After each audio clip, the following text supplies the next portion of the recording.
This is my main computer. It's not the one I use all day every day, but it's the sort of the one I call the main one. You can see we've got two solid state drives. This one's got Linux Mint 20 on it in UEFI mode. This has got Windows 10 on it, and of course that's in UEFI mode because the motherboard's capable, and Windows will only install in that mode if it's on a UEFI capable system. So what we're going to do, we're going to disconnect this. It's got, we'll go back to the start. This drive's got Windows on it, Windows 10, which was installed in about mid-2016, and I also earlier this year in 2021 or in 2020, last year actually in 2020, I installed, I made a small partition on here and installed Linux Mint 20 on it as a test, because this year's now got Linux Mint 20.2 on it, and it had Linux Mint 18 on it for about, well, until it went end of life recently. So yeah, Linux Mint 18 was on there in UEFI mode for about 4 or 5 years, whatever. So what we're going to do is we're going to disconnect, and this is the first time I've disconnected either of these since 2016. So Windows is now disconnected. This machine is set to boot off this drive. So the only thing the BIOS is probably going to notice is this drive's missing. Other than that, everything, and it should go straight into Linux Mint. So let's hit the go button and see what it does.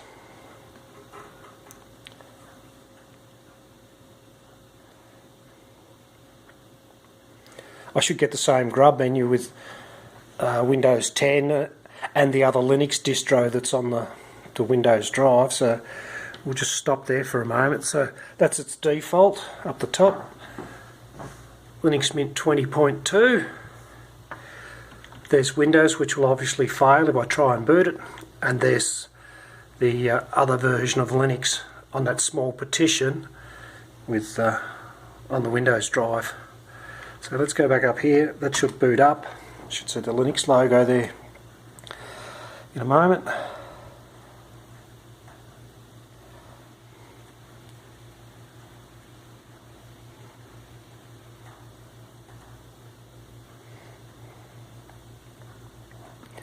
There we go. So we'll log in.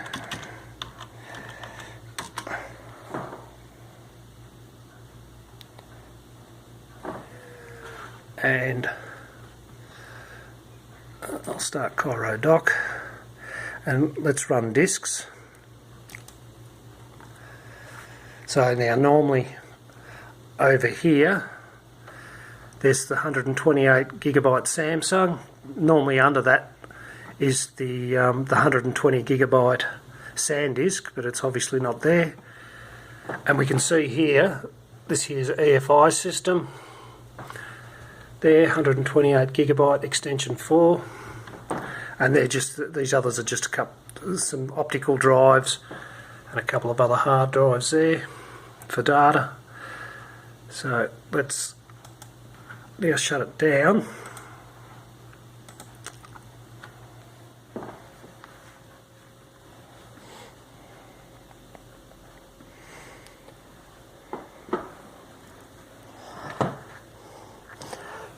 Okay, I'm going to disconnect the Samsung. So again, that's the first time that's been disconnected since 2016. Let's see if we can get this back up. Where's its little spot? Right there somewhere. Okay, so Windows is now plugged back in. We'll start the machine. And it's obviously going to error because there's no, well actually it may not, it may actually, I'm not sure what the BIOS is set to, it might go to the second drive, which is that 120 gigabyte SanDisk. Let's see what it does. It might even just start booting Windows. There we go.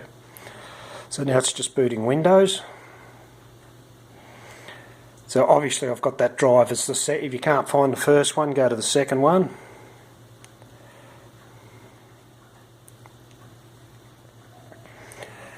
There's Windows, quite happy, unconcerned that the other drive's not there. In fact, Windows knows nothing of that other drive, so it's not going to be bothered about it at all, because its password is incorrect, is it?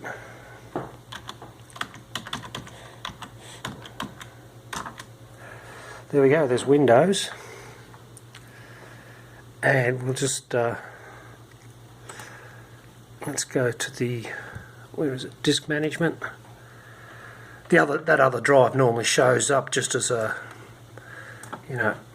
so there's disk 0, there's Windows 10, that's the 50 gigabyte Linux system, the test install that I put there back in 2020, and it's normally disk 1 would be the other drive there. So Windows, we can also see here Windows has got its own UEFI system there, a healthy EFI system. There's the Windows system, and these are the recovery and system partitions, whatever they are there. That one there, what is that? I think that's another, sorry, that's Linux. That's the healthy recovery, and this is Windows creates this one. I think it's called a system partition or something. Whatever Windows does, I don't know. But yeah, there's the EFI system for Windows, and there's Windows 10 C drive. So let's just shut down again. Shut down. And we'll plug the Linux drive back in. Are we off? Yep. Let's plug this Linux drive back in, and we should be back to normal. So I assume the BIOS, as I say, I've never done this, but I assume the BIOS will say there's the first drive. It's got Linux on it.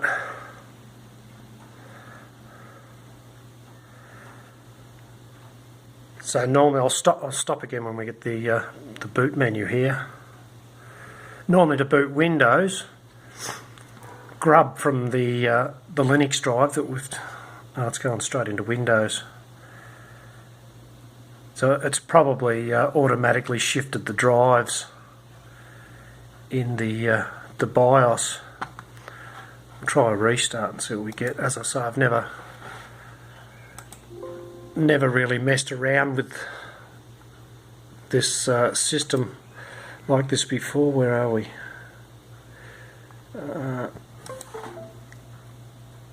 Let's just do a restart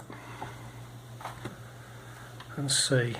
Once it's started, it may have detected the original drive.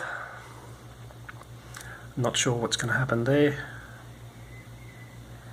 The original being the Linux drive is the default. No, it's going back into Windows.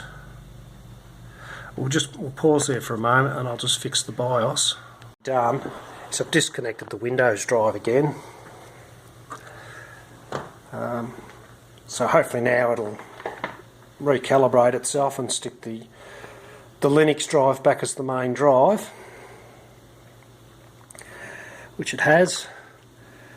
So I'll just let it boot, and then I'll plug the Windows one back in, and hopefully it's reset the order to what it was before. So as I say, the BIOS must just, that's the first drive I've found, so you're now number one, regardless of what I told it. So we'll quit, we'll shut down. So yeah, all things being equal, this time now it should say your first cab off the rank and your second.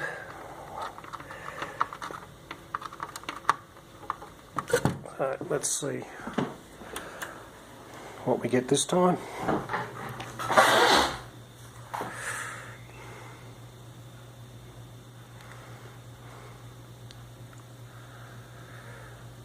They tell me that these UEFIs are much faster than a traditional BIOS, but this particular one, as you can see, it's an Asus motherboard. There we go, it's back to normal, so I'll boot that and then we'll just check that Windows still boots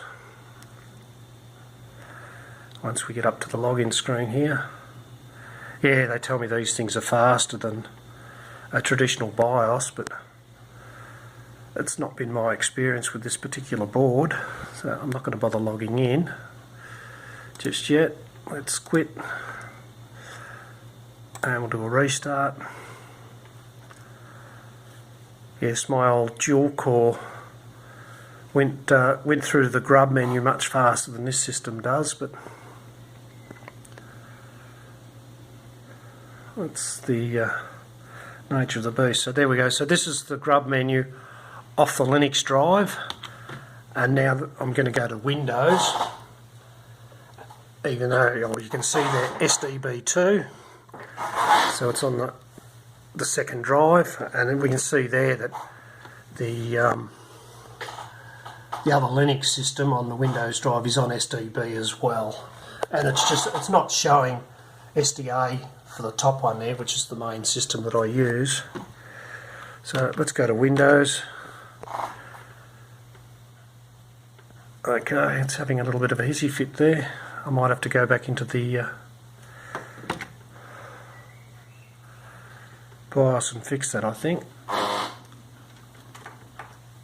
I'll pause and I'll go into the BIOS and have a look. So here we go, I did restarted into Linux, I logged in and I just checked that I could see and navigate through the Windows disk, which I could, and then I just restarted the machine and it's all good again now. So here we can see disk 0 at the top. That's the Linux system that's currently running. Disk 1 is the the top one's not running, that's the Linux system. Disk 1 is the Windows system that's currently running. As you can see, there's the Windows taskbar and whatever at the bottom there. And disk 2 and 3 are just games and data and whatever, just a couple of other drives. So yeah, it gave me a little bit of grief there until I did a couple of restarts and it sorted itself out apparently. So it all looks good at this point in time. We'll go back into Linux momentarily and we'll record from the desktop and see what we get from there. We get a bit better quality audio and definitely the video with a bit less shaky shakes, because I'm just hand holding the camera here. So we'll leave that there and we'll come back a bit later on. Here we are on my Linux system, and this is disks, and we can see here we're currently 120 up in the top left hand side, 128 gigabyte Samsung, and we can see here mounted at boot EFI, and there's mounted at file system root. There's the 120 gigabyte there, there's Windows on the other SSD. And this is that other Linux Mint system, my little test system that I was playing with there for a while on the Windows drive. And again, we can see here this recovery partition. There we go, that's the partition type EFI system. FAT32 not mounted. So that's a Windows system there. That's the EFI system there, it's only 105 megabytes. And this one here is just a Microsoft reserved Windows, the old Linux system or the spare one, whatever it is. And another Windows recovery environment. But there's your EFI system there on that drive for Windows. And there's the EFI system there. EFI system on the Linux, which we're currently on. So you can see they've both got the EFI, their own EFI partition. And you saw earlier in the video where I disconnected each drive, and they pretty much just booted up as you'd expect them to.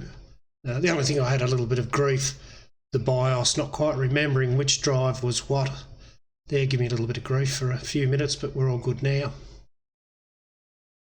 So there you go, there's two totally separate systems, Windows on this one, Linux Mint on this one, and if either drive fails, as I demonstrated earlier by disconnecting them, the other system pretty much just boots up as normal. Failing any idiosyncrasies and grief that the BIOS or the EFI enabled motherboard give, it's redundancy all the way, as they say.